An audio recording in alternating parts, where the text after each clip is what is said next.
안녕하세요. 내 책, 네 책의 첫 번째 책을 소개해 드립니다. 책 제목은 거짓 신들의 세상입니다. 영어로는 Counterfeit Gods, 그래서 위조 신들 또는 위조된 하나님들 이렇게 표현할 수 있는데요. 저자는 티머시 켈러, 보통 팀 켈러 목사님이라고 많이들 알고 계시죠? 뉴욕 리드머 장로교를 이끄시다가 은퇴하셨고요. 기독교 베스트셀러를 많이 남기셨습니다. 어, 이미정 씨가 번역을 했고요. 출판사는 베가북스에서 책이 출판되었습니다. 책 가격은 13,000원으로 2012년에 책이 출판되었습니다. 목차를 한번 보도록 하겠습니다. 목차 안에 먼저 서론에 우상을 만드는 공장, 챕터 1에 늘 원했던 모든 것, 챕터 2는 사랑만 있으면 되는 걸까? 챕터 3는 돈이면 귀신도 부리는 세상. 챕터 4는 성공의 유혹. 챕터 5는 권력과 영광. 챕터 6장에서는 나 안에 숨어있는 우상들. 7장에서는 짝퉁 하나님들의 최후. 그리고 마지막으로 에필로그에서 나의 우상 찾기 그리고 갈아치우기. 네, 먼저 서론으로 한번 들어가 보겠습니다. 우상을 만드는 공장. 네, 먼저 니체의 글이 실려 있습니다. 이 세상에는 실체보다 우상이 더 많다. 니체의 글로 시작을 하는데요. 2008년 중반 세계적인 경제 위기가 닥치자 한때 부유했고 인맥도 좋았던 사람들의 비극적인 자살 사건이 연이어 터져 나왔다. 미국인들은 부를 얻어서 행복에 목마른 갈증을 달랠 수 있다고 믿었지만 그것은 착각이었다. 토크빌의 주장을 빌자면 이 세상의 불완전한 기쁨으로 절대 인간의 마음을 채울 수 없기 때문이다. 슬픔과 절망은 다르다. 슬픔은 위로할 수 있는 고통이다. 여러 가지 가운데서 좋은 것 하나를 잃었을 때 슬픔이 찾아온다. 예컨대 회사에서 좌천되더라도 가족의 위로를 받아 슬픔을 극복할 수 있다. 하지만 절망은 위로할 수 없다. 궁극적인 무언가를 잃었을 때 찾아오는 것이 절망이기 때문이다. 어떤 의미나 희망의 궁극적인 원천을 잃으면 그 무엇으로도 대체할 수 없다. 영혼이 산산조각 나기 때문이다. 토크빌은 이 세상의 불완전한 기쁨을 인생의 토대로 삼기 때문이라고 말합니다. 그리고 바로 이것이 우상숭배이다. 우상숭배라고 하면 현대인들은 신상 앞에 꿇어앉는 원시인들을 떠올립니다. 그러나 근본적으로 우리의 현대사회도 고대 사회와 별반 다르지 않습니다. 문화마다 그 문화를 지배하는 자체적인 우상이 있고 우상을 섬기는 성직자와 성상, 의식이 있습니다. 뿐만 아니라 우상을 모시는 사당이 있어서 풍족한 삶을 기원하고 재앙을 막기 위해 그곳에 재물을 바쳐야 합니다. 여기서 사당이란 고층 건물이나 스파, 체육관, 스튜디오 혹은 경기장이 될 수도 있고 또 개인의 삶과 우리 사회에서 신화 속의 미와 권력, 돈, 성공의 신들에 해당하는 것들은 무엇일까? 네, 이런 질문들로 시작을 합니다. 닷컴 붐과 부동산 및 주식 거품이 일었던 지난 20년 동안에 이런 이야기를 했더라면 거의 먹히지도 않았을 것이다. 그러다가 2008년과 2009년 사이에 대규모 경기 침체가 일어나면서 오늘날의 탐욕의 문화라는 것이 적나라하게 드러났다. 이미 오래전에 사도 바울이 설파했다. 탐욕은 단순히 나쁜 태도가 아니라 탐욕이 곧 우상 숭배이니라. 골로새서 3장 5절. 또한 돈이란 신의 어떤 성격, 신의 성품을 띠게 될 수 있으며 그렇게 되면 돈과 우리의 관계는 숭배와 복종에 가까워진다라고 충고했다. 돈은 정신을 마비시키는 중독성을 지닐 수 있으며 중독성을 지닌 다른 모든 것들처럼 그 진정한 실체는 감추어져 있다. 결국 우리들은 갈구하는 것을 얻으려고 점점 더 큰 위험, 더 많은 위험을 감수하지만 만족도는 자꾸 줄어들어 파멸에 이른다. 그러다가 정신이 돌아올 쯤에는 이렇게 자문한다. 대체 무슨 생각을 하고 있었던 거지? 어쩜 그렇게 어리석었을까? 마치 숙취에서 깨어나 전날 밤에 무슨 일이 있었는지도 제대로 기억하지 못하는 꼴이 된다. 그런데 도대체 왜 그랬을까? 왜 그처럼 분별 없이 행동했던 걸까? 무엇이 옳은지를 보지 못한 이유가 대체 무엇일까? 성서에서는 인간의 마음이 우상을 만드는 공장이기 때문이라고 한다. 우상이요? 우상은 웬 우상? 제 눈에는 우상이 전혀 보이지 않는데요.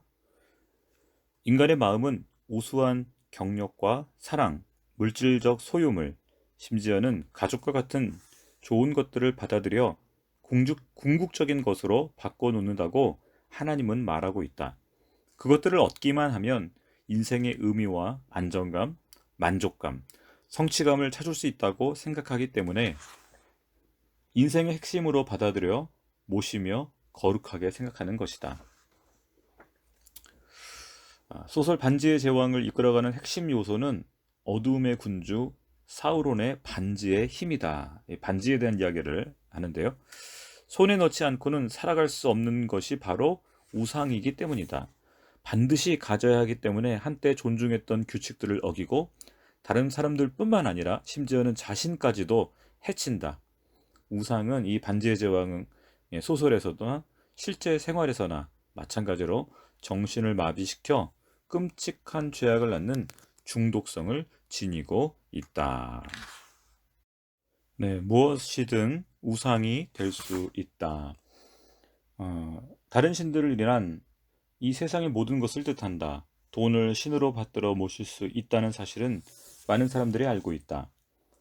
성을 섹스죠. 성을 신으로 떠받들 수 있다는 것도 되게 알고 있다. 하지만 사실은 우리 인생의 모든 것이 우상 또는 신을 대신하는 존재 혹은 짝퉁 하나님이 될 수 있다. 어떻게 신을 만들어내는가? 우상이란 무엇인가? 하나님보다 더 중요한 것, 당신의 마음과 공상의 세계를 하나님보다 더 많이 차지하고 있는 것, 하나님만이 줄 수 있는 것을 주려고 하는 것, 그것이 바로 우상이다. 자기 인생의 중심이자 핵심이 되어 그것을 잃으면 인생을 살아갈 가치가 없어지는 것 같다고 느낄 때 바로 그것이 짝퉁 하나님이다. 우상은 사람의 마음을 통제하기 때문에 우상을 숭배하는 자는 두 번 생각하지도 않고 열정과 에너지, 감정과 재산의 대부분을 우상에 쏟아 붓는다. 이와 같은 우상이 될 수 있는 것은 수없이 많다.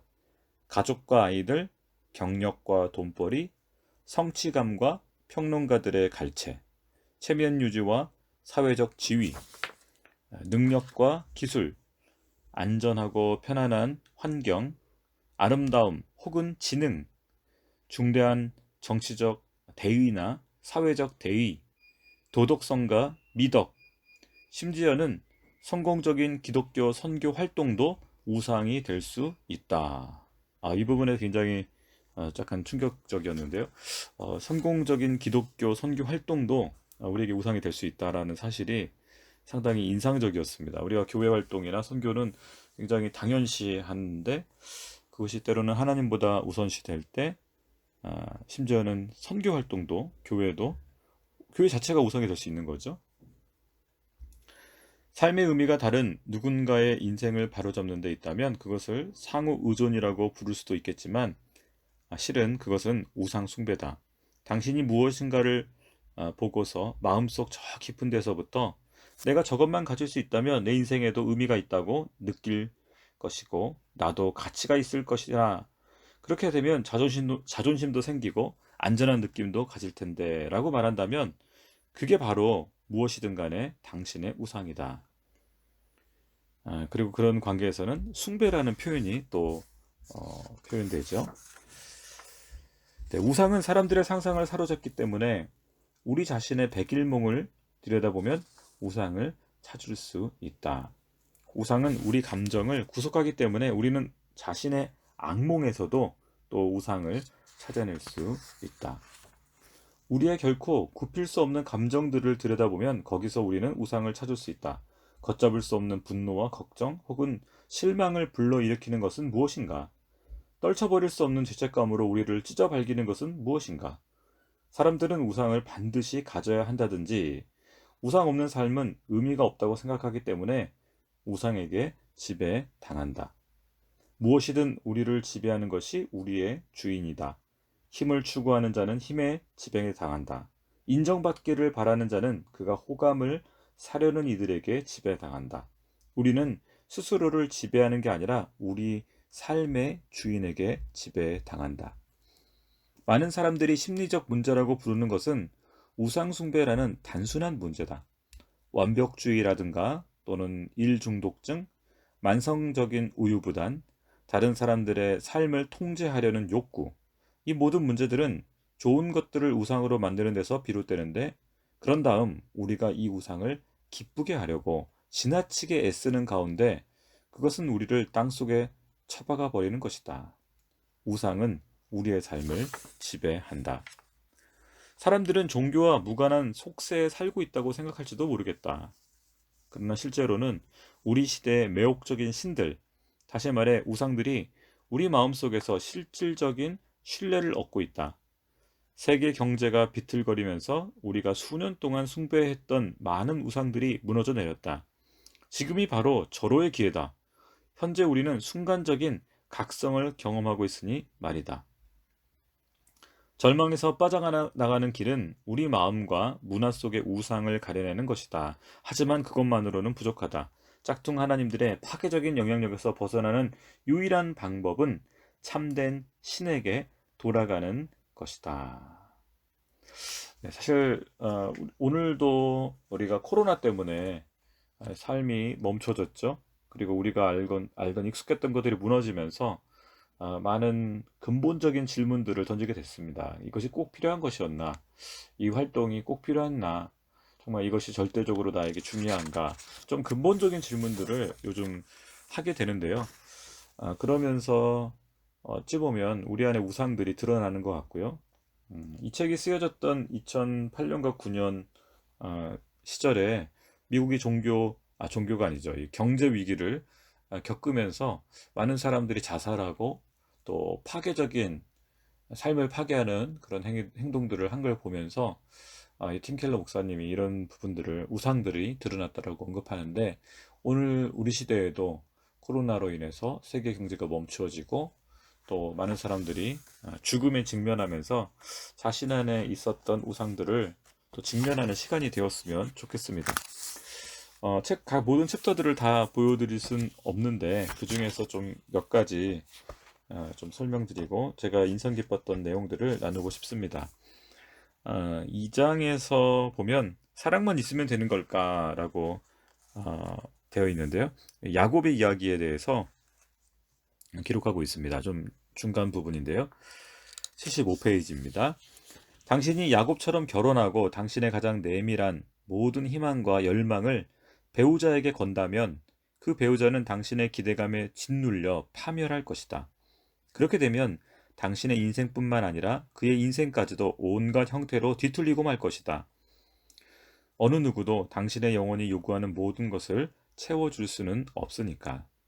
라헬과 잠자리에 들었다고 생각했는데 깨어나 보면 언제나 레아가 그 자리에 있을 테니 말이다. 네, 이건 성경을 좀 이해하셔야 되는데 야곱이 아름다운 라헬을 사랑해서 결혼했는데 그 장인인 라반이 동생이 누나보다 언니보다 먼저 결혼하면 안 된다. 그래서 몰래 신부를 바꿔치기 했죠. 그래서 좀 못생긴 레아가 어, 신혼방에 들어가서 약간 사기 결혼 당한 그 사건입니다. 이와 같은 우주적 실망과 환멸은 모든 삶에 존재하고 있지만 우리가 가장 간절하게 희망을 건 대상한테서는 그것을 유달리 절실하게 느낀다. 이와 같은 사실을 우리가 깨달았을 때 우리가 할 수 있는 일은 네 가지 가운데 하나다. 첫째, 실망을 안겨준 대상을 탓하면서 더 나은 대상을 찾아보는 일이다.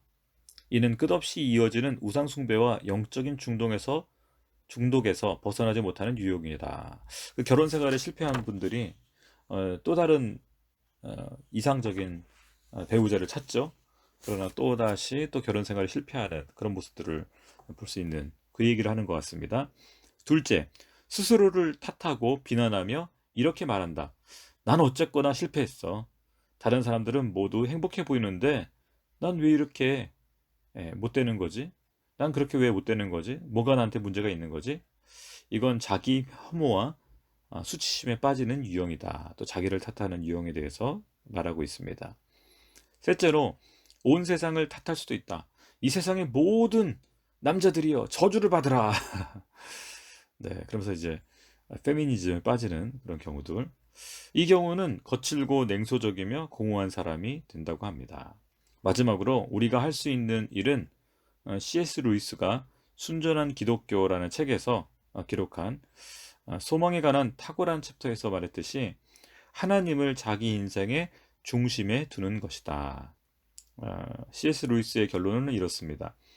이 세상의 어떤 경험으로도 충족되지 않는 열망이 내 안에 있다면 아마도 내가 다른 세상, 초월적이며 영원한 세상에 맞게 창조되었기 때문이 아니겠는가. 그래서 이 땅에서 충족하지 못하는 그런 욕망, 사실은 우리가 영원한 세상을 추구하게끔, 초월적인 세상을 추구하게끔 창조되었기 때문에 이 땅의 것으로 만족 못한다. 이런 이야기죠. 다시 이제 결혼 얘기로 좀 돌아와서 남자든 여자든 낭만적인 사랑을 우상화하는 틀에 박힌 행위는 막다른 골목이다. 남자는 사랑을 이용해서 섹스를 얻고 여자는 섹스를 이용해서 사랑을 얻으려 한다. 흔히 들을 수 있는 이야기다. 여기에도 어느 정도 진실은 담겨 있다. 하지만 이 이야기는 그와 같은 짝퉁 하나님들은 모두 실망을 안겨준다는 사실을 깨우쳐준다. 야곱은 외모가 아름다운 아내를 얻어 자기 삶의 정당성을 입증하려고 했기 때문에 결점이 있는 미숙한 여인임을 알아보지 못한 채 그 여자에게 자기 마음을 바쳤다. 사실 요즘 우리 남자들이, 젊은 남자들이 대부분 동일한 길을 가고 있죠. 네, 외모면 다다. 네, 미이면 다다. 그러나 그 내면은 못 보는 이런 우를 범하죠. 네, 교회에서 또 청년들이 그런 이야기 합니다. 네, 하나님이 중심을 보시고 나는 외모를 본다. 근데 참 되돌아보면 어리석은 표현입니다. 또 책에서 레아가 섬긴 짝퉁 하나님은 섹스가 아니었다. 레아는 남편의 몸을 얻었지만 그의 사랑과 헌신은 얻지 못했다. 남편이 자신에게 정을 갖고 온 영혼을 자신에게 바치기를 바랬다. 하지만 남편은 그러지 않았고 레아의 인상은 피상적이고 불행해졌다. 근데 여기서 좀 흥미로운 이야기가 전개되는데요. 레아에 대한 얘기입니다. 이 슬픈 이야기에서 어느 정도나마 영적인 진보를 이룩한 사람은 레아다. 사실 레아는 언니고 동생에 비해서 미모가 떨어졌지만 좀 이 아픔을 통해서 성숙해지는 과정들을 경험하는 것 같습니다. 책에서 이렇게 말합니다. 먼저 하나님이 레아에게 어떤 일을 했는지 살펴보자. 히브리인 학자들이 눈여겨본 것들 가운데 하나는 레아가 말을 할 때마다 주님의 이름을 불렀다는 점이다. 그리고 그녀는 그를 주님을 야훼라고 불렀다. 주 야훼께서 나의 괴로움을 보셨으니라고 레아는 창세기 29장 32절에서 말한다. 어떻게 야훼를 알고 있었을까? 이제 구약 성경에서 하나님의 이름은 야훼와 엘로힘 두 개가 등장하는데요. 엘로힘은 하나님을 뜻하는 일반적인 히브리어다. 당시의 모든 문화권에는 하나님이나 신들을 일컫는 일반적인 개념이 있었다. 하지만 야훼라는 단어, 이거는 아브라함 앞에 나타났고 나중에는 모세 앞에 모습을 드러냈던 하나님의 이름이다. 그러니까 야훼는 고유 명사고요. 어, 엘로힘은 약간 일반 명사죠. 레아가 야훼를 알 수 있었던 유일한 길은 야곱의 할아버지에게 함께했던 야훼의 약속을, 야곱의 할아버지는 아브라함이죠. 그죠? 아브라함에게 주셨던 야훼의 약속을 야곱에게서 들었던 것이리라. 그래서 레아는 고통에 몸부림치고 혼란에 빠져 허우적거리면서도 개인적인 은혜의 하나님께 도움을 청한 것이다. 막내 아들 유다를 낳았을 때 레아는 이렇게 말했다. 이번에야말로 야훼를 찬양하리라. 이 말에는 반항의 기운이 담겨 있었다. 다른 아이들을 낳았을 때 했던 것과는 사뭇 다른 선언이었다. 남편이나 아이를 언급하지도 않았다. 이때 비로소 레아는 남편과 아이들에게 걸었던 가장 내밀한 희망들을 하나님께 돌린 것 같다. 야곱과 라반이 레아의 인생을 훔쳐갔지만 레아는 마침내 하나님께 마음을 바침으로써 인생을 되찾았다. 이 하나님을 위해 이름을 부르는 이 레아의 요 아주 섬세한 요 기도를 가지고 또 또 유다에게 바쳤던 주었던 그 이름을 가지고 이런 해석을 할 수 있다는 게 참 탁월한 것 같습니다. 또 이어서 아무도 원하지 않은 사람. 하나님이 예수 그리스도로 이 땅에 왔을 때 예수는 정말로 레아의 아들로 태어났다. 아무도 원치 않은 사람의 모습으로 태어난 것이다. 예수는 왜 레아의 아들이 되었을까? 그러니까 예수님이 레아의 아들인 유다의 자손으로 오시거든요. 라헬, 사랑받는 라헬의 자녀들의 이 족보를 이어가는 게 아니라 이 부분에 대해서 참 흥미로운 설명을 해놨습니다. 예수는 왜 레아의 아들이 되었을까? 왜 아무도 원치 않는 사람이 되었을까? 왜 우리 모두가 원치 않는 사람이 됐을까? 예수는 우리의 죄를 걸머지고 우리를 대신해서 죽었다. 우리에게 베푼 예수의 사랑에 진정으로 감동받는다면 우리의 마음은 구세주가 되겠노라는 짝퉁들로부터 멀어진다. 이미 구원을 받았기 때문에 우리가 추구하는 것이나 다른 것과의 관계를 통해서 스스로를 구원하려고 더 이상 애쓰지 않게 된다. 이미 구세주를 찾았기 때문이다. 다른 것들을 구세주로 만들려고 하지 않는 것이다. 이 레아를 통해서 묵상한 이야기가 참 흥미로웠고요. 또 다른 거를 좀 살펴보겠습니다. 네, 앤드류 카네기 이야기가 3장에 있죠. 아주 부자의 대명사이죠. 최고의 철강 회사를 세웠던 앤드류 카네기 33살에 경제적 성공을 거두는데요. 카네기가 자신에게 보내는 글이라는 비망록에서 이런 자신의 마음을 이렇게 썼다고 합니다. 이 책의 109페이지에 나오는 내용인데요. 카네기의 글입니다. 인간에게는 우상이 필요하다. 우상 숭배 중에서도 최악의 형태는 부를 축적하는 것이다. 돈을 숭배하는 것보다 더 비열한 우상 숭배는 또 없다. 나는 무슨 일을 하든 지나치게 밀어붙이는 타입이고 따라서 나는 가장 고상한 성격의 삶을 신중하게 선택해야 한다. 비즈니스 걱정에 푹 빠진 채 가장 짧은 시간 내에 돈을 더 많이 버는 데에만 생각의 대부분을 몰두하는 삶을 더 오래 계속한다면 틀림없이 내 인생은 저급하게 되어서 영구적으로 회복할 희망은 버려야 할 터이다. 나는 35살에 은퇴할 계획이다.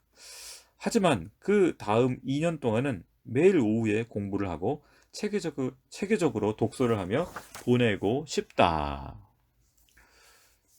네, 카네기의 전기 작가 중 한 명인 조지프 프레이어는 이렇게 평했습니다. 록펠러도 또 자동차 왕인 포드도 또 금융의 황제였던 모건도 이런 글을 쓰지 못했던 것이다.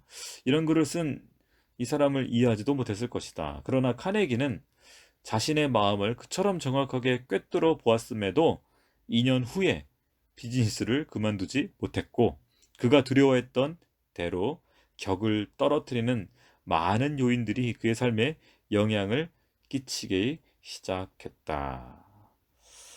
카네기는 2069개의 도서관을 건설했지만 제철소의 한 노동자는 인터뷰에서 이렇게 말했다. 우리는 도서관을 지어달라고 하지 않았습니다.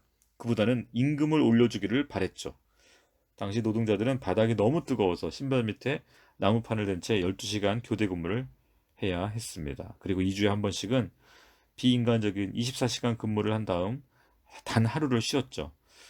그들이 얻을 수 있는 가장 좋은 주택조차 혼잡하고 더러웠고 대부분의 노동자들은 40대나 그보다 일찍 죽었는데 그 원인은 사고나 질병이었습니다. 이걸 보면서 요즘 우리 대기업들에 대한 것들이 좀 많이 생각이 났습니다. 특별히 이 택배 하는 분들, 과도한 노동으로 생명을 잃는 분들에 대한 안타까운 마음이 잠깐 들었습니다. 네, 그러면서도 또 카네기와 비교되는 한 사람의 이야기를 소개합니다. 빌이라는 남자는 기독교 신자가 된 지 3년이 지난 2008년과 2009년 사이에 발생한 경기 침체로 상당히 많은 돈을 잃었다. 빌이 말했다. 기독교인이 되기 전에 이런 일이 일어났다면 제 자신을 혐오하고 다시 술에 빠져서 자살했을지도 몰라요. 그는 돈을 벌어야만 비로소 자신이 가치 있는 사람이라고 느낄 수 있었던 때도 있었다. 그렇게 정신적으로 돈에 얽매여 있는 상황에서 금융위기를 만났더라면 자존감이고 삶의 의미고 모두 다 잃어버렸을 것임을 빌은 알고 있었다. 하지만 빌의 정체성이 달라졌다. 성공과 부의 동지를 틀지 않고 예수 그리스도의 사랑과 은혜에 그 뿌리를 두었다. 그랬기 때문에 많은 돈을 잃고도 이렇게 말할 수 있었다. 솔직히 말씀드려서 제 인생에서 오늘보다 더 행복한 날은 없어요. 앤드류 카네기는 자신의 마음속에서 돈이 우상으로 자리 잡고 있음을 알았지만 그것을 뿌리채 뽑아낼 방법을 몰랐다. 우상은 없앨 수 없다. 아주 정의를 이렇게 하고 있습니다. 다른 걸로 대체할 수 있을 따름이다. 우리를 진정으로 부유하게 만들 수 있어서 또는 부자였지만 가난을 택했던 그분으로 지금의 우상을 대체해야 한다. 한마디로 우상을 없앨 수 없고 우상을 대체해야 된다는 건데 아까 빌이라는 그 남자의 이야기처럼 예수님을 만나지 못하면 예수님이 그 자리에 있지 않으면 결국은 우리는 우상에 지배당한다라고 책은 말하고 있습니다. 네, 에필로그 또 결론 부분으로 좀 갈까요? 책을 다 또 읽어드리면 여러분이 또 책을 안 읽으실 것 같아서 에필로그 마지막 부분에 나의 우상 찾기 그리고 갈아치우기 이 책의 마지막 부분을 여기 보면 우상을 찾아내는 방법을 이렇게 가르쳐주고 있는데요. 네 가지 방법을 이야기합니다. 첫 번째는 우리의 몽상을 살펴보는 것. 대주교 윌리엄 템플은 이렇게 말한 적이 있다. 종교는 외로울 때 하는 것이다. 다시 말해서 관심을 끄는 다른 일이 없을 때 자연스럽게 생각이 쏠리는 대상이 바로 마음속에 깃든 진정한 신이다. 당신은 어떤 백일몽을 주로 꾸는가? 딱히 생각할 다른 일이 없을 때 당신 마음속에 무슨 생각이 떠오르는가? 우리가 그냥 이렇게 몽상 또는 상상하는 것이 우리의 우상, 우리가 항상 생각이 가 있는 것이죠. 두 번째, 당신의 마음이 진정으로 사랑하는 것을 찾아내는 또 다른 방법은 당신이 돈을 어떻게 쓰느냐를 살펴보는 것이다. 예수도 말하지 않았던가? 내 보물이 있는 그곳에 내 마음도 있느니라. 누구나 자연스럽게 자신이 가장 사랑하는데 돈을 쓰기 마련이다. 실제로 끊임없이 절제하려고 노력해도 또 지나치게 많은 돈을 쏟아붓고 있다면 그것이 바로 우상이라는 것이죠. 우리 아주 실제적인 것 같습니다. 우리 통장 지출 내역을 봤을 때 가장 많이 지출되는 것이 사실 우리가 가치를 부여하고 있는 것이죠. 그게 또 우리의 우상일 가능성이 크다고 말하고 있습니다. 우상을 식별하는 세 번째 방법은 하나님에 대한 믿음을 고백한 사람들에게도 효과적이다. 당신은 때맞춰 교회에 나가고 독실하게 믿는 교리도 있을 것이다. 하나님을 믿고 하나님께 순종하려고 무진 애를 쓸 것이다. 하지만 당신의 마음속에서 날마다 왕성하게 활동하는 실질적인 구원은 무엇인가? 당신은 진정으로 무엇을 위해 살아가고 있는가? 당신이 믿는다고 입으로 고백하는 신이 아니라 진정으로 섬기는 신은 무엇인가? 이런 의문에 대한 답을 알아낼 수 있는 효과적인 방법은 당신의 기도가 답을 얻지 못하고 바라는 일이 이루어지지 않을 때 당신이 어떻게 반응하는지를 보는 것이다. 그렇죠. 우리가 기독교인들도 또는 많은 종교인들이 자기가 원하는 것을 했지만 그것대로 안 되고 실망했을 때 보이는 반응을 보면 사실 그것이 우리의 우상들을 드러내기도 합니다. 그래서 교회를 떠나기도 하고 그렇죠.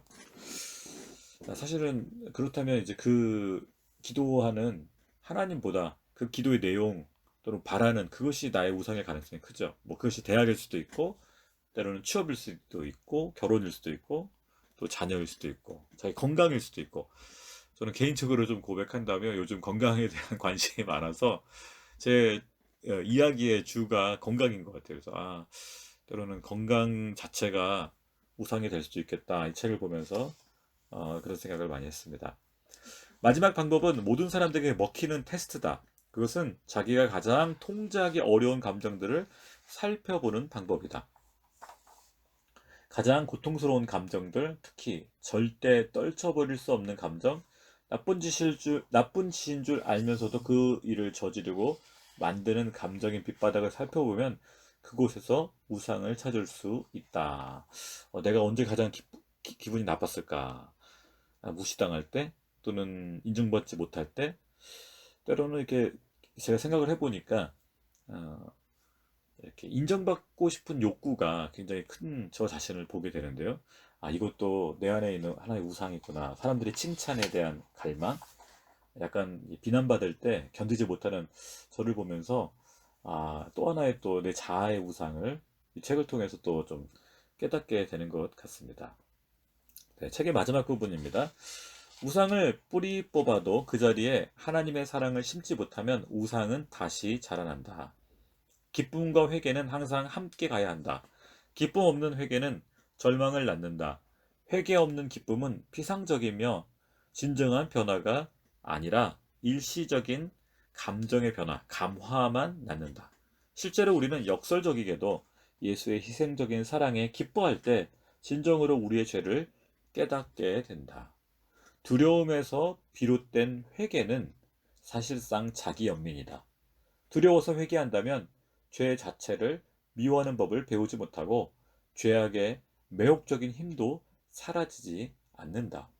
두려워서 회개하면 우리 자신을 미워하게 된다. 반면 기쁨에 젖어 회개하면 죄를 미워하게 된다. 또 상당히 이 부분에 제가 감명을 받았습니다. 이 회개를 굉장히 단순히 알았거든요. 그래서 죄에 대한 행동에 대한 회개, 내가 잘못했던 것에 대한 죄책감을 가지고 하나님 앞에 기도했던 개인적인 경험들이 있는데 이 책이 아주 좀 날카롭게 이 부분을 본 것 같아요. 분석한 것 같아요.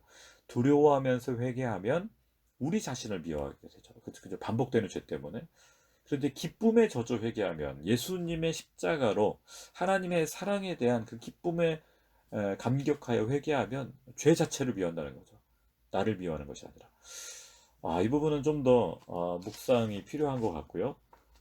상당히 그 깊은 영적 안목을 보여주는 구절인 것 같습니다.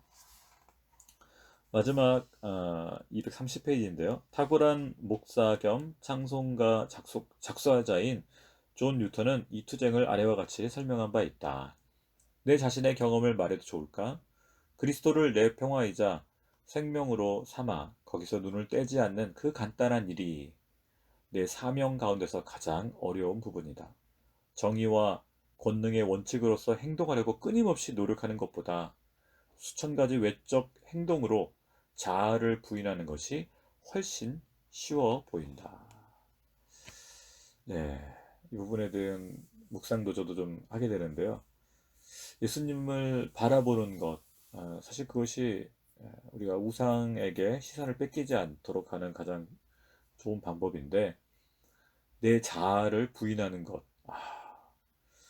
사실 이제 이 책의 이제 마지막 부분에 이 자아라는 음, 이존 뉴턴의 이 글을 통해서 자아를 부인하는 것에 대한 언급을 해요. 사실 우리는 이제 우상을 외부적인 요소 또는 내 안에 마음의 여러 가지 물건이나 대상들로 여기는데 사실 성경에서 말하는 또는 제가 묵상한 바로는 내 자아가 가장 큰 우상이 됩니다. 예수님보다 내 자아를 더 사랑하는 것. 이게 참 아주 본질적인 질문인데요. 죄가 밖에 있는 게 아니라 내 자아가 죄덩어리더라고요. 네, 존재 자체가. 그래서 나는 죽고 내 안에 그리스도가 살지 않고서는 이 죄의 문제 또는 이 우상의 문제를 인간적인 방법으로 해결할 수가 없습니다.